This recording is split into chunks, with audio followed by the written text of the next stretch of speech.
ये है revenge Sikar series का episode 235। Now let's begin. Secret place को देखते हैं जो कि हैप्पी फॉरेस्ट के अंदर है। इस जगह के बारे में ज्यादा लोग नहीं जानते हैं। यहाँ पे काफी सारे लोग हैं। सामने की तरफ मिंग और उसके साथ में एक लड़का हो रहा है। ये लड़का वही है जो कि अभी उस बेबी ड्रैगन के अंदर से निकला है। इसी लड़के के सामने ये सारे लोग जो कि हाउटियन सेक्ट से बिलोंग करते हैं, ये सब सर झुका के बैठे हुए हैं। इन सभी के मन में एक खुशी है कि बेबी ड्रैगन ने एक अवतार ले लिया है जो कि इनके सेक्ट की आगे की मदद करने वाला है। इनको लगता है इस अवतार की मदद से हाउटियन सेक्ट काफी ज्यादा ताकतवर हो सकता है, पूरे वर्ल्ड के अंदर कई जगहों पर काबू कर सकता है। यही सोचते हुए ये सारे लोग थोड़ा बहुत खुश हैं। इसके बाद मिंग की नजर इन सभी लोगों में से सबसे आगे वाले आदमी पड़ती है जिसका नाम टियान है। इसे देखकर मिंग अपने साथ वाले लड़के से मन ही मन में कहता है, थोड़ा संभल के रहना, टियान भी यहीं पर है। ये एक हाईएस्ट रैंक की काउंसलर है।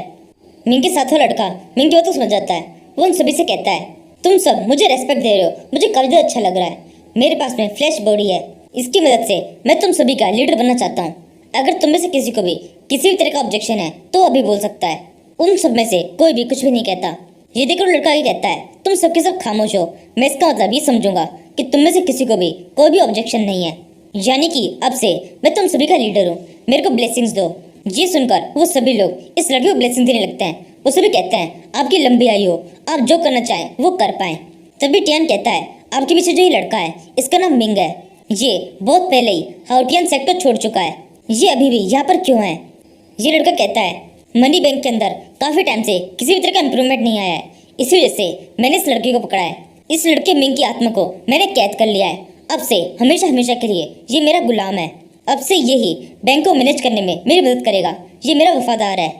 इस लड़की की बात सुनकर भीड़ में खड़ा हुआ एक आदमी सोचने लगता है, मुझे लगा ही था ये लड़का यहाँ पर जरूर से आएगा। ये बहुत ज्यादा मौका परस्त है। किसी भी तरह का प्रॉफिट होना हो तो बिल्कुल ही पीछे नहीं हटता है। इसे पता है पैसे किस तरह से बनाते हैं। लेकिन मुझे हमारे लीडर के ऊपर ही बहुत ज्यादा भरोसा है, वो इसका बिल्कुल सही तरह से यूज करेंगे। अब क्योंकि ये लड़का हमारे लीडर का गुलाम है तो इसकी सारी एबिलिटीज हमारे और हमारे लीडर के ही काम आएगी। तभी टियान अपने लीडर से पूछता है, लीडर शायद मैं कोई गलती कर रहा हूँ या फिर कुछ ज्यादा हिम्मत करने की कोशिश कर रहा हूँ, लेकिन प्लीज क्या आप मुझे एक बार डिग्री ऑफ गॉड हाउटियन दिखा सकते हैं? जैसे ही मिंगी सुनता है वो बहुत चौंक जाता है। मिंग सोचने लगता है, अब ये डिग्री ऑफ हाउटियन क्या है? मेरे पास तो ऐसा कुछ भी नहीं है, मुझे पता ही नहीं था ऐसी किसी चीज की जरूरत पड़ सकती है। लिटिल किंग भी मिंग से यही पूछता है, मास्टर अब क्या करना है? लेकिन मिंग के पास भी अभी कुछ भी कहने के लिए नहीं होता। मिंग बस चुपचाप खड़ा रहता है। तभी एक मिरेकल होता है। मिंग के साथ वाले इस लड़के के ऊपर एक बहुत लाइट गिरती है।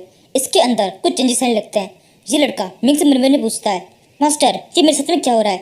मेरे अंदर कुछ चेंजेस आ रहे हैं। मेरे डिवाइन सी के अंदर कुछ हलचल हो रही है। गॉड ने मेरे डिवाइन सी के अंदर कोई मॉन्यूमेंट इजेक्ट किया है। जैसे मिंग ये सुनता है मिंग को भी थोड़ा अच्छा नहीं लगता है। मिंग मुझसे कहता है, इसमें बिल्कुल भी घबराने वाली बात नहीं है, बल्कि ये तो अच्छी बात है। जो चीज़ हमें चाहिए थी वो हमें मिल गई है।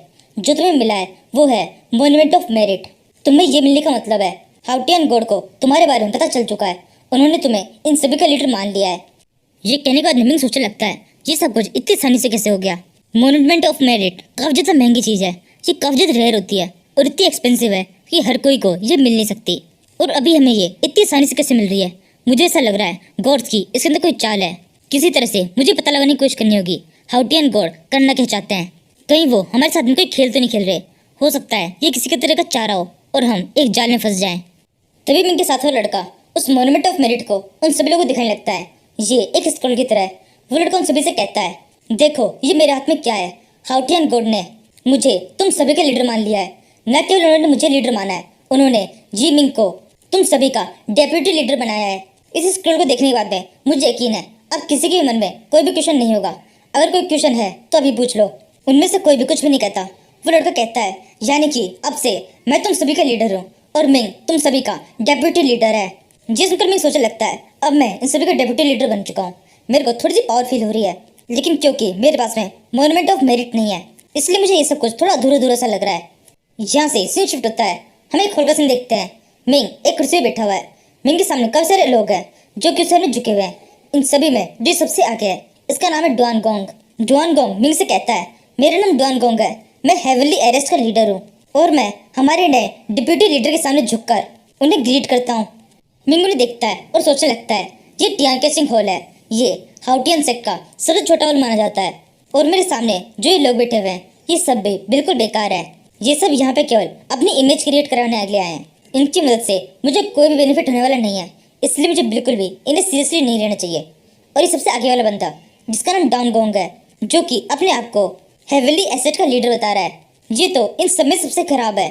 अगर इससे इसकी लीडर की पोस्ट छीन ली जाए तो इसके बाद में ये पीले कपड़े पहना हुआ केवल एक नॉर्मल सा इंसान है, जिसके अंदर कोई भी स्पेशल पावर नहीं है। फिर मिंग उन सभी से कहता है, चलो खड़े हो जाओ, अब से टियानहुन टैंक को मैं डायरेक्टली लीड करूंगा। मुझे बताओ टियानहुन टैंक के अंदर कितने लोग हैं? डाउन खड़ा होता है और कहता है, टियानहुन टैंक के अंदर अभी 5000 से ज्यादा लोग हैं और अलॉटेड रिसोर्सेस केवल 100 मिलियन वेलकरी कॉइन्स है। ये सुनकर मिंग कहता है, बस इतना ही, केवल 100 मिलियन वेलकरी कॉइन्स। इसी समय डाउन के साथ वाला उसका एक सोल्जर खड़ा होता है और कहने लगता है, डिप्यूटी लीडर आप बिल्कुल सही कह रहे हैं, 100 मिलियन वेलकरी कॉइन्स हमारे लिए बहुत ज़्यादा कम है। हमारे एक होल मास्टर है जो कि 10 साल से उस होल के अंदर काम कर रहे हैं, उनको अभी तक एक बार भी सैलरी नहीं दी गई है। 10 साल से वो लगातार केवल फ्री में ही काम करे जा रहे हैं, इसके अंदर तो हमारी सैलरी भी पूरी नहीं पड़ती है। तभी डाउन उसे चुप रहने लगता है और उसे कहता है, तुम्हें बीच बोलने के लिए किसने कहा? बिल्कुल भी इंटरप्ट मत करो। मिंग कहता है, ये सब क्या हो रहा है? ये लोग हर समय अपनी जान को खतरे में डालते हैं, इसके बावजूद भी इन्हें इतने कम वेलकरी कॉइन्स दिए जा रहे हैं। इतने कम में इनका क्या होता होगा? ये सब बिल्कुल भी सही नहीं है। इतने कम पैसों में आप इनसे काम कराकर इनका शोषण कर रहे हैं, ये अब से बिल्कुल भी नहीं चलेगा। डाउन कहता है, नहीं डिप्यूटी लीडर, ऐसा बिल्कुल भी नहीं है। लोग जो टाइजी को ज्वाइन करते हैं वो सब के सब पैसों के लिए नहीं आते, वो हमारे पास में आते हैं जस्टिस के लिए। उन्हें उम्मीद है हम उनके साथ में न्याय करेंगे, इसी उम्मीद में वो हमारे साथ में काम करते हैं और टाइजू को ज्वाइन करते हैं। इसी वजह से ज़्यादा पैसे या कम पैसे से कोई भी फर्क नहीं पड़ता है, टाइजू के अंदर कोई भी पैसों के लिए ज्वाइन नहीं होता। मिंग कहता है, चाहे कुछ भी हो, तुम सभी के साथ में हाउटियन सेट बिल्कुल भी सही नहीं कर रहा है। आज से और आज के बाद से टाइजू के सभी लोगों को एक्स्ट्रा कॉइन्स दिए जाएंगे। इन कॉइन्स के नंबर्स बिलियन से शुरू होंगे। जैसे जैसे टाइजू के अंदर और भी लोग ऐड होते जाएंगे, इस नंबर को बढ़ाया जाएगा। जैसे कि अगर टाइजू के अंदर 1 लाख पीपल हो जाते हैं तो आप सभी को 100 बिलियन वेलकरी कॉइन्स भेजे जाएंगे। और अगर लोगों की संख्या 1 मिलियन यानी 10 लाख तक पहुंच जाती है, उस सिचुएशन में कॉइन्स को भी 1 ट्रिलियन कर दिया जाएगा। क्या आप सभी को सुनाई दे रहा है मैं आप सभी से क्या कह रहा हूँ? मिंग की ये सब बातें सुनकर वो सारे लोग पहुंच चुके होते हैं। डॉन सोचने लगता है, ये मैं क्या सुन रहा हूँ? 1 बिलियन, 1 ट्रिलियन, इतने सारे कॉइन्स, ये नंबर तो इतना बड़ा है कि मैंने सुना भी जैसे पहली बार हो। इसके बाद मिंग डाउन गोंग की तरफ बढ़ने लगता है और उसे कहता है, मेरे फादर की डेथ भी टाइजू की वजह से हुई थी। उन्होंने टाइजू को ज्वाइन किया था, लेकिन उन्हें कभी भी इस चीज़ का रिग्रेट नहीं था। वो टाइजू को ज्वाइन करके बहुत ज़्यादा खुश थे। मैं आप सभी को एक बात क्लियर कर देना चाहता हूँ, टाइजू हाउटियन सेक्ट के लिए केवल पैसे नहीं बनाता है।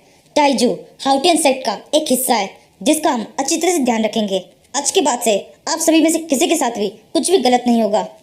मिंग की ये बातें सुनकर डॉन मिंग से कहता है, आज आपने हमें बहुत ज़्यादा रेस्पेक्ट दी है, इस रेस्पेक्ट के बदले में मैं आपसे वादा करता हूँ टियानचिंग होल को बहुत ज़्यादा ताकतवर बनाऊंगा, हर बुरी चीज़, हर नेगेटिविटी को ख़त्म कर दूंगा। अगर मैं अपनी इस लाइफ के अंदर ऐसा नहीं कर पाता हूँ तो सजा के रूप में ही खुद को जान से मार दूंगा, लेकिन जब तक जिंदा रहूंगा इस काम से पीछे नहीं हटूंगा। डांगो की बात सुनकर उसके पीछे खड़े हुए उसके सारे साथियों के अंदर भी जोश आ जाता है। वो सभी भी डांगो की बात को रिपीट करने लगते हैं। वो कहने लगता है, हाँ हम भी ऐसा ही करेंगे, और अगर ऐसा नहीं कर पाए तो सजा के रूप में खुद को मार देंगे। ये सुनकर मिंग बहुत ज़्यादा खुश जाता है। मिंग सभी से कहता है, बहुत अच्छे, बस थोड़ा टाइम और, उसके बाद मैं भी टाइजू को ज्वाइन कर लूंगा। उस टाइम पर हम सभी साथ में काम करेंगे, लोगों को बचाएंगे और उन सभी की मदद करेंगे जिनको मदद की जरूरत होगी। मिंग के इतना कहने के साथ ही इस सीरीज का ये एपिसोड खत्म होता है।